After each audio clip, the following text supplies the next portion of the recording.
கர்த்தருடைய பரிசுத்த நாமத்துக்கு ஸ்தோத்திரம் உண்டாவதாக. இன்றைய தேவ வாக்கு அப்போஸ்தலர் 4ஆம் அதிகாரம் 12வது வசனம். அவரேல அன்றி வேறு ஒருவனாலும் ரட்சிப்பில்லை. நாம் ரட்சிக்கும்படிபடி வானத்தின் கீழே மனுஷருக்குள்ளே அவருடைய நாமம் அல்லாமல் வேறு நாமம் கட்டளையிடப்படவில்லை என்றான். ஆம் வாலிப பிள்ளைகளே, நம்மளுடைய இயேசு கிறிஸ்து ஒருவரே ரட்சிப்புக்கு காரணமான கர்த்தர். நம்மை ரட்சிக்க வல்லவர், பாவத்திலிருந்து மீண்டெடுக்க வந்த பரிசுத்தர் அவர் ஒருவர் தான். வாலிப பிள்ளைகளே, தேவரீர் என் துணையும் என்னை விடுவிக்கிறோமா இருக்கிறீர் என்று சங்கீதம் 17வது வசனத்தில் நம்ம வாசிக்கிறோம். வாலிப பிள்ளைகளே, நீங்கள் எதற்காக தாமதமாகி கொண்டிருக்கிறீங்க? ரட்சிப்பு கர்த்தருடையது. வாலிப பிள்ளைகளே, இந்த பாவமான உலகத்திலிருந்து நாம் பரிசுத்தமாய் வாழ வேண்டும். தேவனே நோக்கி என் ஆத்துமா அமர்ந்திருக்கிறது, அவராலே என் ரட்சிப்பு வரும்.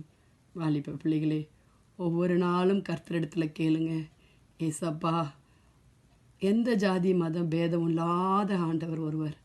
ஏசப்பா, நீங்கள் நல்லவர்னு நாங்கள் பார்க்குறோம். எங்களை ரட்சிக்க, தப்புவிக்க, விடுவிக்கிறவர்னு நாங்கள் வந்து கேட்டுக்கிட்டே இருக்கிறோமே. எங்களுக்கு உதவி செய்யுங்கப்பா. நாங்கள் போக இடம் இல்லை ஆண்டவரே. தேவனையே நோக்கி என் ஆத்துமா அமர்ந்திருக்கிறது, அவராலே என் ரட்சிப்பு வரும். ஆம் வாலிப பிள்ளைகளே, உங்களுடைய வாழ்க்கையில் கர்த்தராக இயேசு கிறிஸ்து ஒருவர் தான் ரட்சகர். அவரை அல்லாமல் வேற யாருமே இந்த உலகத்தில் அப்படிப்பட்ட நாமம் உடையவர் அவர் ஒருவர் தான். அவர் பரிசுத்த நாமமுடையவர்.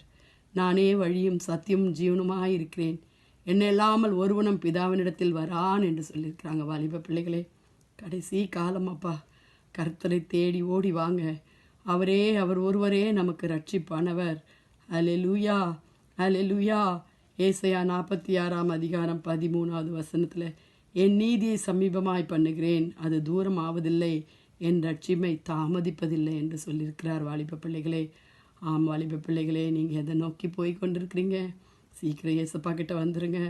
கர்த்தர் உங்களை கூப்பிட்டுக்கிட்டே இருக்கார் ஒவ்வொரு நாளும் வசனத்தினால. அல்லேலூயா. அப்போஸ்தலர் 10ஆம் அதிகாரம் 43வது வசனத்தில், அவரை விசுவாசிக்கிறவன் எவனோ அவனுடைய நாமத்தினாலே பாவ மன்னிப்பை பெறுவான் என்று தீர்க்கதரிசிகள் எல்லாரும் அவரை குறித்து சாட்சி சொல்லுகிறார்கள் என்றான். ஜெபிக்கலாமா? அப்படிப்பட்ட பாவம் நிறைந்து நமக்காக பாவத்தை சுமந்த ஆட்டுக்குட்டியானவர் உங்களை கூப்பிடுகிறார். வாலிப பிள்ளைகளே, ஜெபிக்கலாம். துதிகளின் மத்தியில் வாசமாயிருக்கிற எங்கள் பரலோக தேவனே, அப்பா, அருமையான இந்த அதிகாலை வேலைக்காக உம்மை நன்றியோடுமை துதிக்கிறோம், உம்மை ஸ்தோத்திரிக்கிறோம். அப்பா, ரட்சிப்பு கர்த்தருடையது தான் ஆண்டவரே.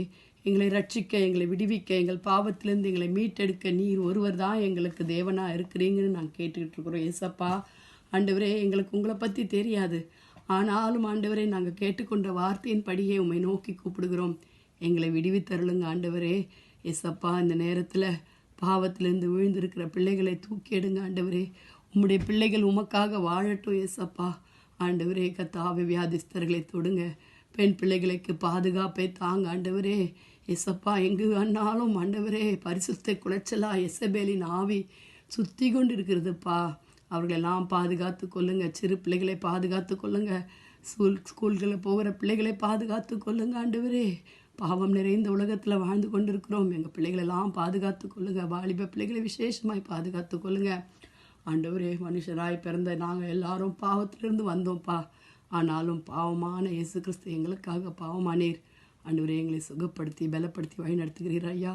ஊழியக்காரர்களை ஆசீர்வதிங்க, தலைவர்களை ஆசீர்வதிங்க, தேசத்தை ஆசீர்வதிங்க, பாதுகாத்து கொள்ளுங்க. துதிகன மகிமை உமக்கே செலுத்துகிறோம். மீட்பர் இயேசுவின் மூலம் ஜெபம் கேளும் பிதாவே. ஆமேன், ஆமேன். Have a blessed day. Bye.